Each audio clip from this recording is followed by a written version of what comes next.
التحديات والجانب النفسي ديالك وكاع داكشي.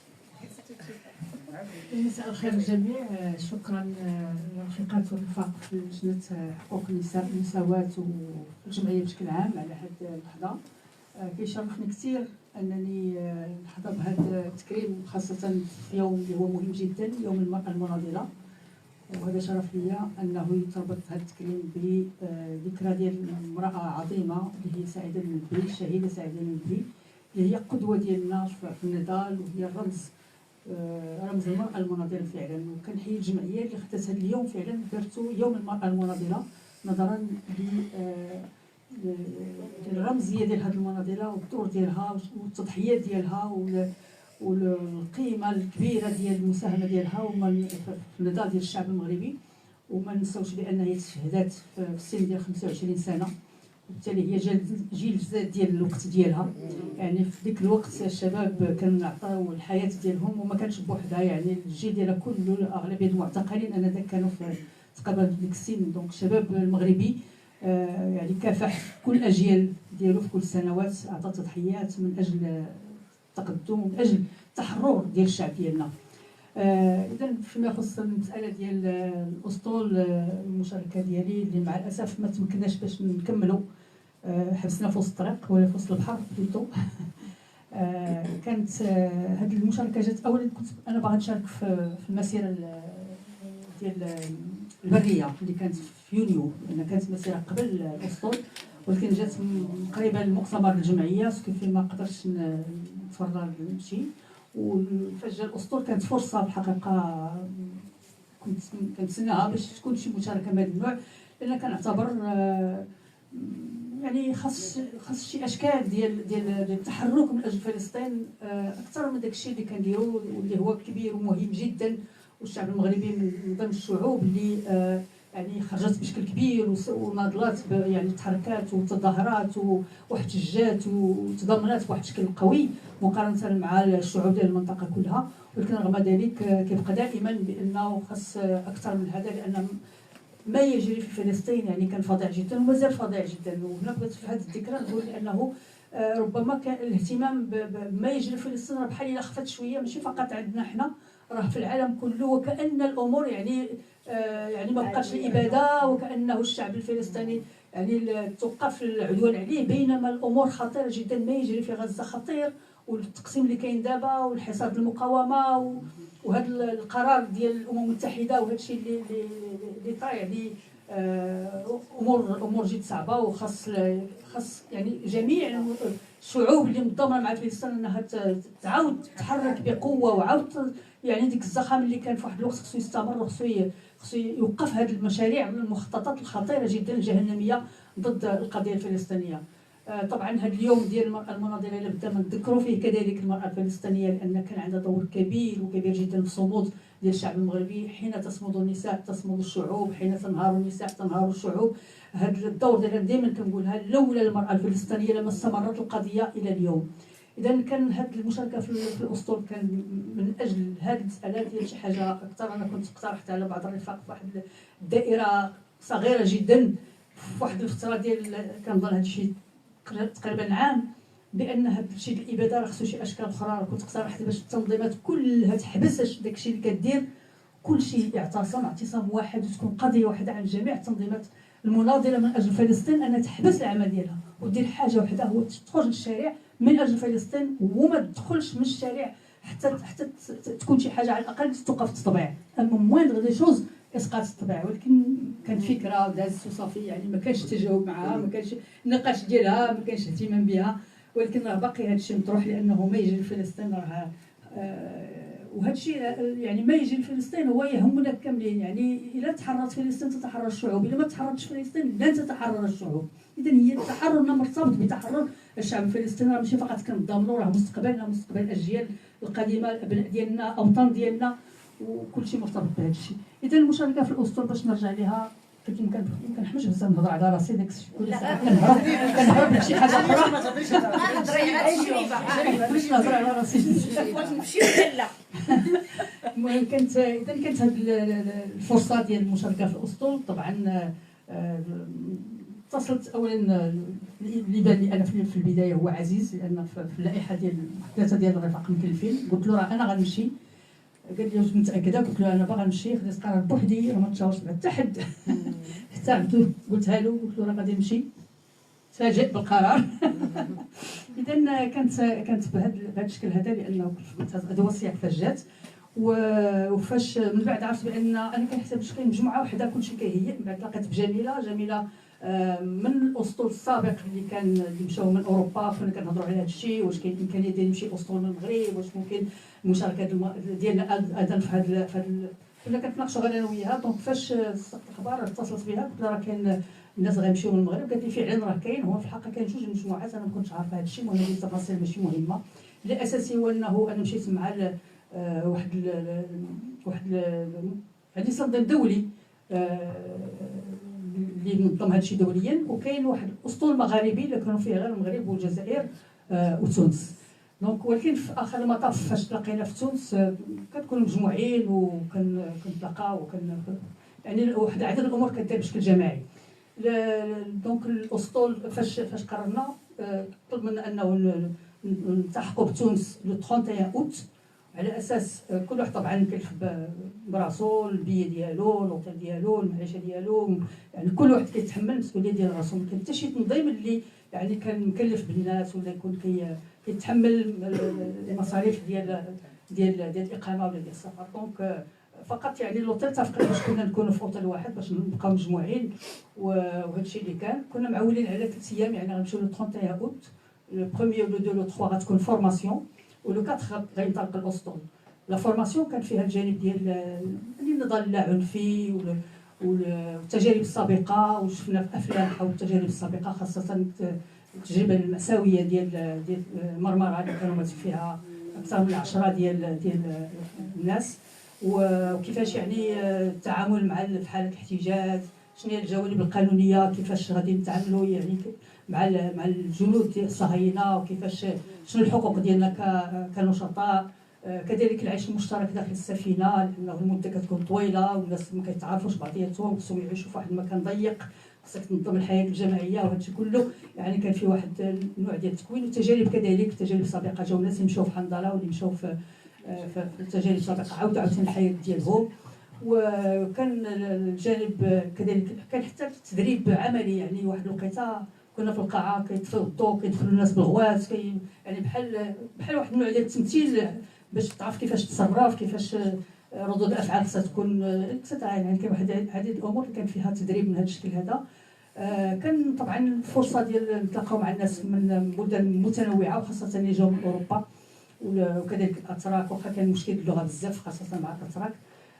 وكاين الليبيين، كاين من الخليج، كانت كذلك من الخليج، البحرين، الكويت، كاين كذلك من اسيا، لان كاين 3 ديال المبادرات. كاين المبادره الدوليه، المبادره المغاربيه، وكان واحد المبادره ديال اسيا.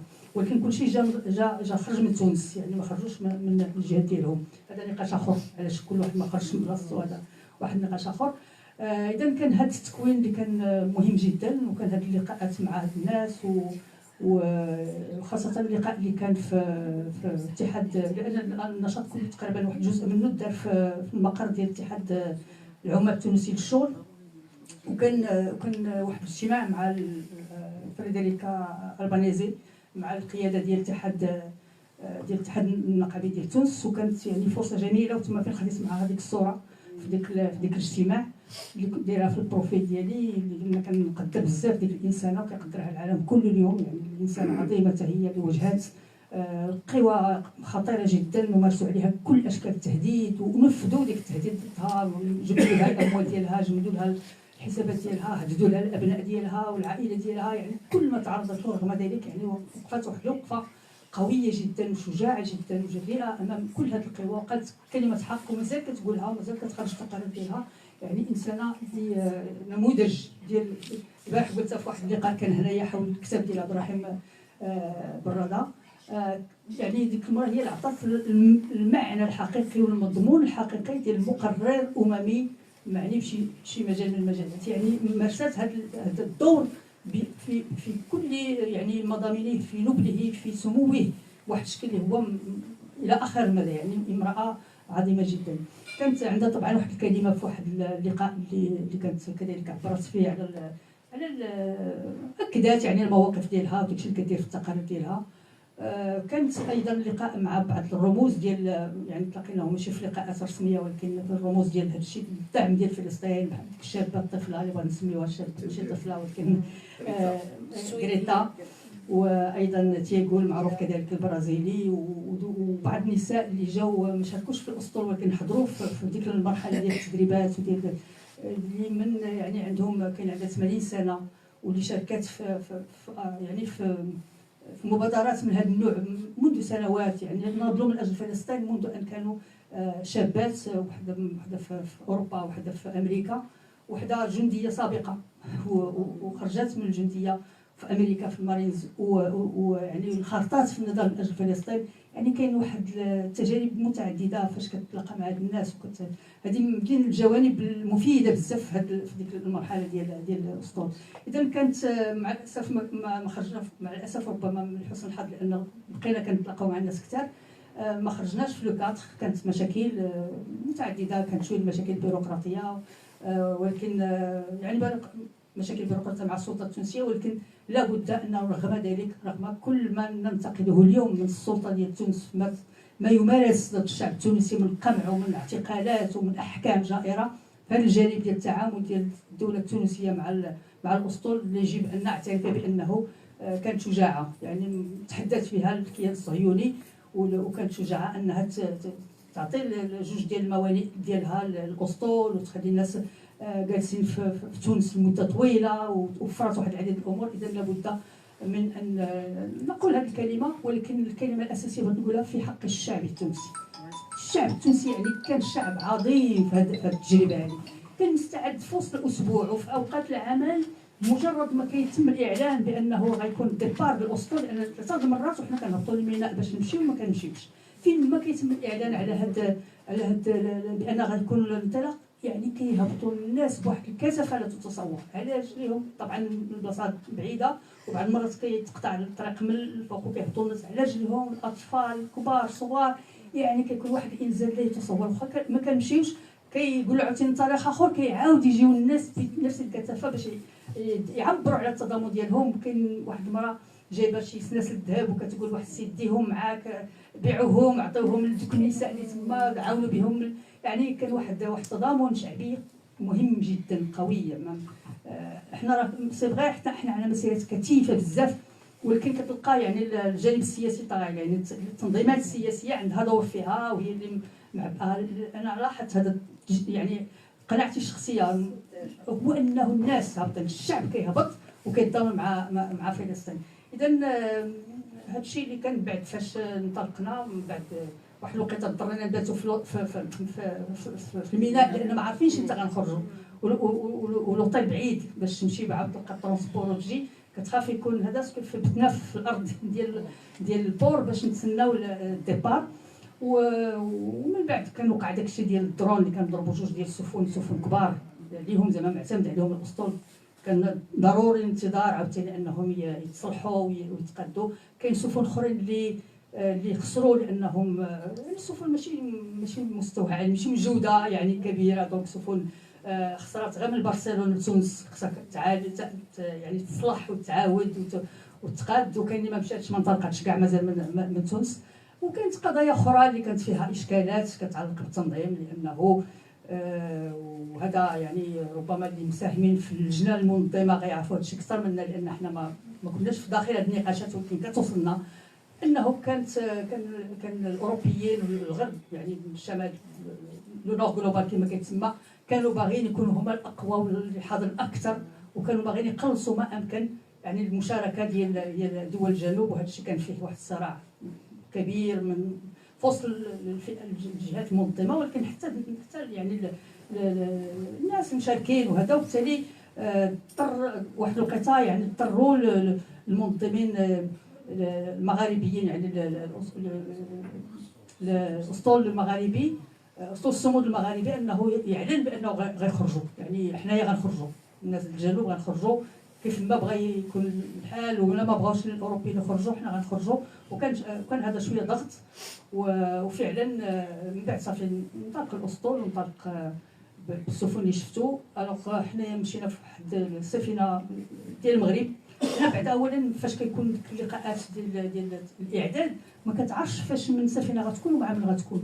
يعني كاين واحد اللجنه منظمه اللي كتوزع المشاركين باش يكون تنوع، يكون واحد التنوع في السفن، وباش يكون بعض الشخصيات المعروفه، بعض السيليبريتي اللي بغينا نسميوهم، بعض المسؤولين السياسيين برلمانيين معروفين، فنانين معروفين، وهذا كيتوزعوا على السفن. يعني كتعتبر بحال حمايه ديال ديك السفن انه ما غيضربوش بحال الا كنا فيها حنا بوحدنا ولا شي حاجه. اذا ديك التقسيم ما كنعرفوش فين غتكون. ودار التقسيم الاول ودار التقسيم الثاني وعاوتاني ما مشيناش ودار التقسيم الثالث. يمكن كنظن التقسيم الرابع عاد مشينا. وبقينا في اخر المطاف لقينا راسنا مغاربه تقريبا الاغلبيه مغاربه. وفي السفينه اللي كنا فيها 24 هي ديال 15 كتهز، ولكن مشينا فيها 24 ديكشي علاش وقيلا حبسات. وكان بحرينيه او بحريني، جوج بحرينيين، كانت امريكيه، كاين توانسه، كاين مغاربه كثار، وكنظن هادو هما الجنسيات اللي كانوا في ديك السفينه. اذا دوزنا انطلقنا لحد في الليل، دوزنا الليل والاثنين والثلاث الاربع في الليل باش غيصبح الخميس.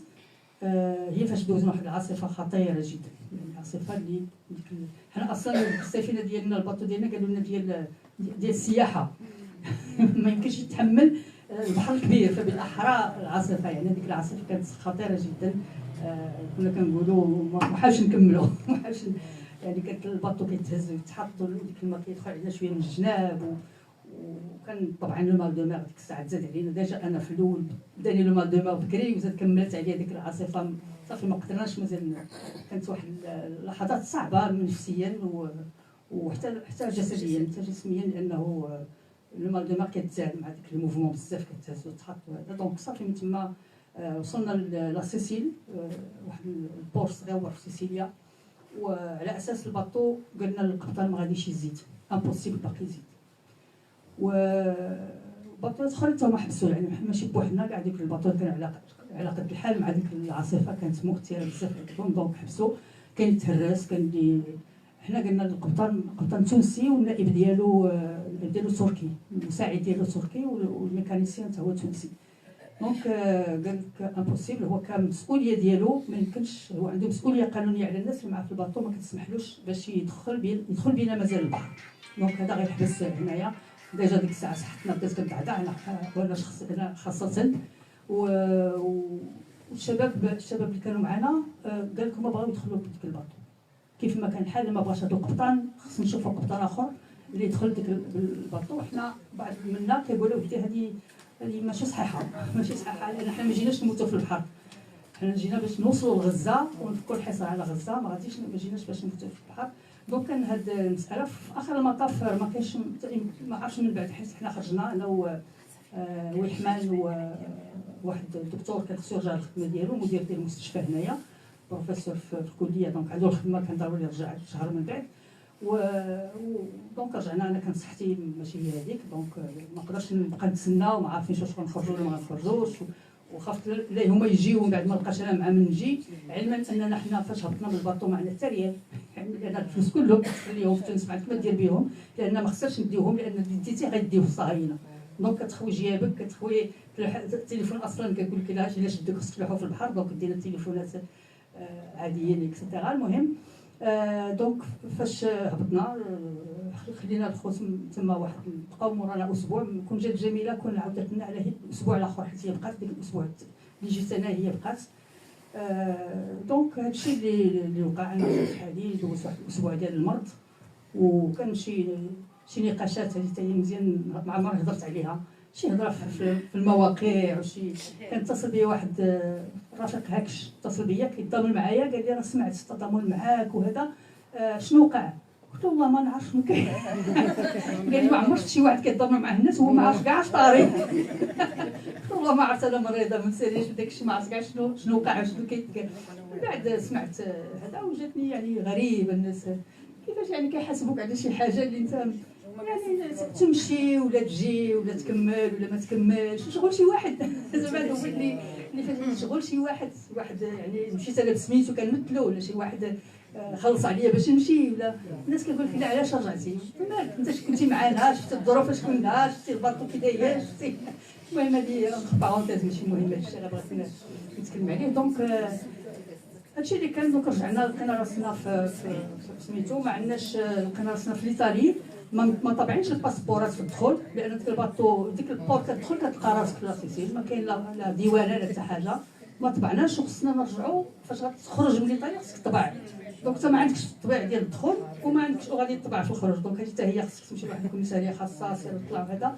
كنبغي نشكر واحد السيد كان وقف معنا بزاف، لان صديق ديال احد المشاركين معنا، هو ساكن تما، يعني قام بواحد يعني بعد هزنا بالطوموبيل، هو اللي مشى، هو المنطقه وساكن تما وعارف كيفاش، يعني ساعدنا بزاف بالسياره ديالو، ومشى بينا وصلنا للمطار، وكان مشى علينا الحال زعما كون ما كانش هو، كنا رافعين الطياره انا وديك الدكتور. هو الحمام كان خصو يبقى، لان اصلا هو ما عندوش الفيزا، دونك الاجراءات ديالو بوحدها كيفاش غيخرج من تما بدون فيزا بلا ما يديروا له غفولي، لان الا داروا له غفولي مشكله. دونك هادو عاوتاني واحد الجمعيه فيها المغاربه في ايطالي، حتى هما كانوا لعبوا واحد الدور كبير في ساعدوه في اجراءات باش يحل هذا المشكل هذا. دونك هادشي اللي كانوا قبل ما نطول عليكم اكثر، كاين بزاف تفاصيل ونقدر نحكي مع نساليش. يعني شكرا خديجه على هذه الشهاده. دونك خديجه رجعت يعني الاحتجاجات الكبار اللي شارك فيهم الشعب المغربي هنايا من مسيرات ومحطات نضاليه اللي جمعت يعني جميع اطياف الشعب المغربي، اللي مسياش اللي ما مسياش. كان تضامن كبير، وكيبقى يعني المطلب الاساسي والاول هو اسقاط التطبيع. من بعد ما كنطالبوا اكيد بتحرير يعني فلسطين باكملها. والشعب المغربي دائما معتبر يعني القضيه الفلسطينيه قضيه وطنيه، هادشي ماشي جديد عليه. والمشاركه يعني في الاسطول كانت بالنسبه لها واحد المحطه نضاليه تصعيديه، باش اننا نخرجوا يعني من ما هو مألوف في النضال، ويكون واحد التصعيد من اجل يعني تحرير فلسطين، بما انه يعني تحرير الشعوب مرتبطه بتحرير فلسطين. دونك 21 غشت كان الالتحاق يعني بتونس مع واحد تحمل المسؤوليه يعني الماديه والمعنويه من طرف المشتركين والمشتركات.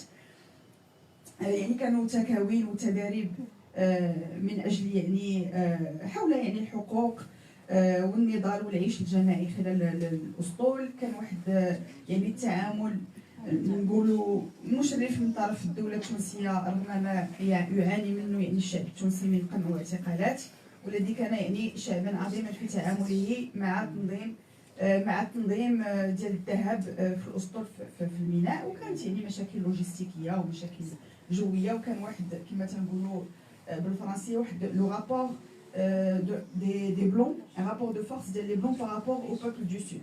يعني دائما ما كنبقاو بان الناس اللي يعني في اوروبا ولا في دول اخرى كتكون عندها واحد الفكره ديال خصها تكون هي السباقه، خصها تكون هي الاولى، خصها تكون هي المهمه او اللي بارزه في عده امور، ماشي غير في المحطات النضاليه. دونك كان ضغط نفسي، كان ظروف صحيه صعبه، كانوا ظروف لوجستيكيه ما خلاوش يعني السفينه انها تستمر. يعني بالاضافه الى العياء والارهاق والفيروسات يعني اللي كانت كتدور ديك الساعه، اللي ما كانتش تقدر تمكن بعض المشاركين المشاركات انهم يستمروا، وكذلك يعني الظروف اللي كانت فيها لوجستيكيه اللي كانت فيها السفينه. دونك من بعد لابد اننا نسطروا يعني واحد الامر مهم. يعني كاين واحد حمله تشهير كبيره كدار ضد الناس اللي كيناضلوا ضد، ماشي غير اللي كيناضلوا، يعني التشهير ولا كيتستعمل بزاف في مواقع التواصل الاجتماعي للضرب في الاشخاص وفي كرامه الانسان. دونك حنا بيان سور كندوا هذه الاساليب هذه، والقرار ديال كل شخص كيرجع ليه، هو اللي كيتحمل فيه المسؤوليه. ما بقاوش ندخلوا في الحوايج اللي بعاد علينا. دونك للاسف كنظن جميله عندها شي التزام ما مكنهاش من الالتحاق، يعني عندها يعني ظروف مهنيه ما خلاتهاش انها التزامات مهنيه. لذلك الان في اطار يعني التكريم والتشريف كنطلب من ربيع البوزيدي انها يعني تسلم واحد الدرع يعني رمزي لخديجه الرياضي، يعني باش ننقوها ونكرموها على هاد الصمود ديالها والنضال ديالها.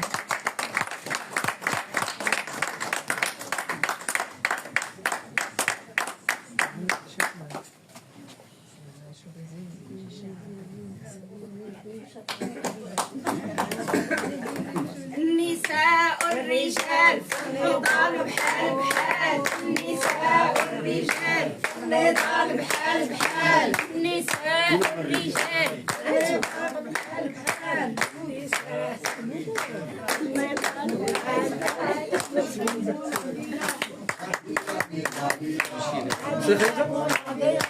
تحية نضالية تحية نضالية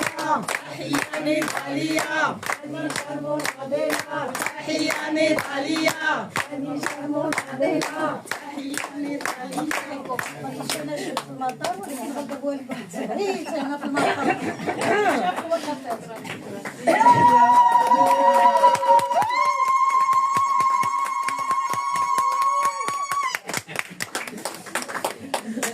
تحية مجددا. والآن يعني كنقولوا لعبد الحميد أمين أنه يعطي يعني البقاء الورد لخديجة الرياضي.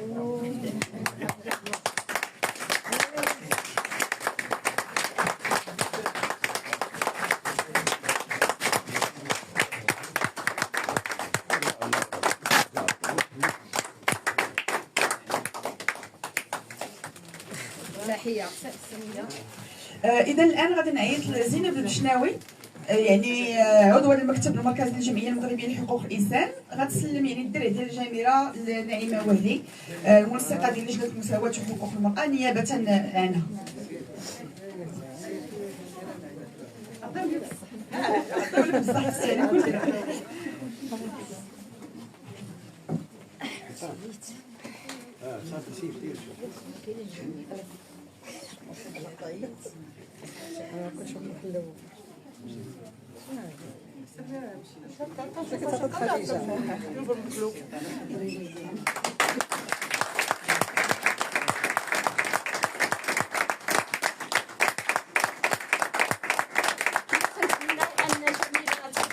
ولكن عندها ظروفها الخاصة وحنا بغينا نسمعوها حتى هي، وبغينا نشرفوا أي امرأة ساهمات في هذه العملية، لأن ماشي عملية سهلة. وهذوك اللي تيشهروا راه أنا كنت لهم بالمرصاد في الفيسبوك اللي قال شي حاجة تنرد عليه. تحية لهاد الرفيقة. معاذ الجوهري باش يسلم يعني الباقة ديال الورد. زهرة حسني اللي غادي تسلم يعني الباقة نيابة عن جميع.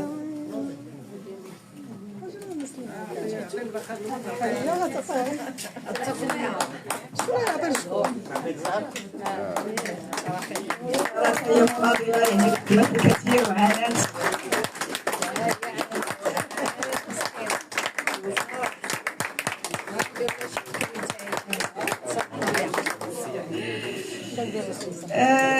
إذا كنجيو دابا في الاختتام. صورة جماعية. انا كنت غير باغي نتلاقى بجميله، لان دوزنا ايام جميله جدا 15 يوم وحنا في نفس الغرفه في الاوتيل، وكنعيشوا يعني مجموعين بالنهار وبالليل تكوينات، يعني كانت ايام جميله وتعرفت عليها عن قرب وولات صديقه ديالي، وكنت باغا نشوفها هنا باش نتقاسموا شويه الذكريات الجميله. حتى في الميناء عشنا بجوج بلاصه وحده في البور. تحيه شكرا على صورة جماعية وحفل الشاي. يعني هذه هي العلاقات الرفاقيه، ونتمنى نشوفوا جميله في فرصه قادمه. نديروا دابا واحد الصوره جماعيه ومن بعد يكون واحد حفل الشاي في القاعه الاخرى ديال المقر. صورة جماعية.